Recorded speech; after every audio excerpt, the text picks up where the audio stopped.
Ed, what is it like working on a Frank Oz picture? I mean, he's known for comedy. Yeah. Well, with regard to that, I mean, he obviously that's the work we're more familiar with from Frank, but that didn't really give me any pause because I mean, fundamentally, I've always done the same thing pretty much, which is try to do something different than the thing I've done the last time. So I kind of automatically admire anybody who's asserting their desire to do a different kind of thing. I think a lot of interesting things happen when people do that, and Frank's pretty laid back, you know. He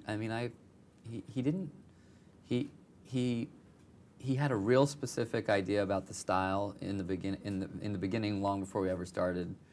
He talked about films and noir films that he'd liked and kind of the tone.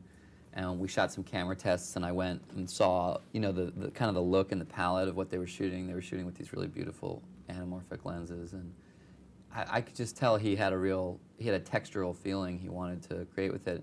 And then, with the actors, he was really easygoing. He pretty much left a lot of it to us, I play a thief who's kind of pushing Bob De Niro's character to partner with him on a really big potential score, and I play sort of the guy who's he's the inside man, they call it. He's the guy working on he has a job inside the place that they're going to rob, so he's analyzing the systems from the inside, and to do that he poses as a young janitor with physical handicaps and a mental handicap, and so it's kind of like there's this thief who's very smart, and he plays this guy who's a little more simple. It was in the script, but it was very different than the way it was. It was sort of referred to more. You didn't see as much of it, and Frank. One of the first things Frank said is, "I think that this is a great idea, and if you can pull it off, I think we should see that, because then we'll really have the shock of seeing how this guy functions." Well, I grew up with a cousin in my family who had Down syndrome, and there was a kid growing up on my street who didn't. It wasn't specific, but he had sort of a palsied condition like that.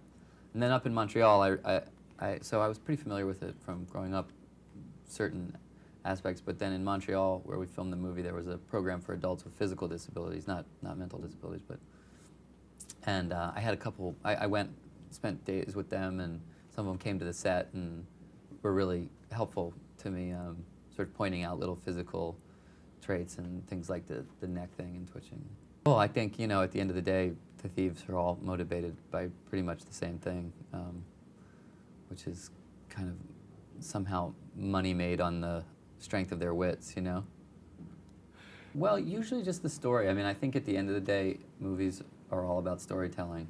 And if it does, sometimes this was a rare example for me of a case where the script was not everything that we wanted it to be, but the quality, the unique opportunity of De Niro and Brando being in the same film was just kind of irresistible to me. So in this case, I think we talked about it later, all of us agreed to do something that we thought needed to be worked on a lot, which we wouldn't normally do, but because we had the chance to do it together, we took the opportunity and then worked for months on the script and even while we were shooting it, to work it out and get it right and change the heist around, and it changed in big ways for the better, I think. But normally for me, it's about reading the script, and I suppose after that, meeting the director and feeling that they have a strong vision of the world they want to show.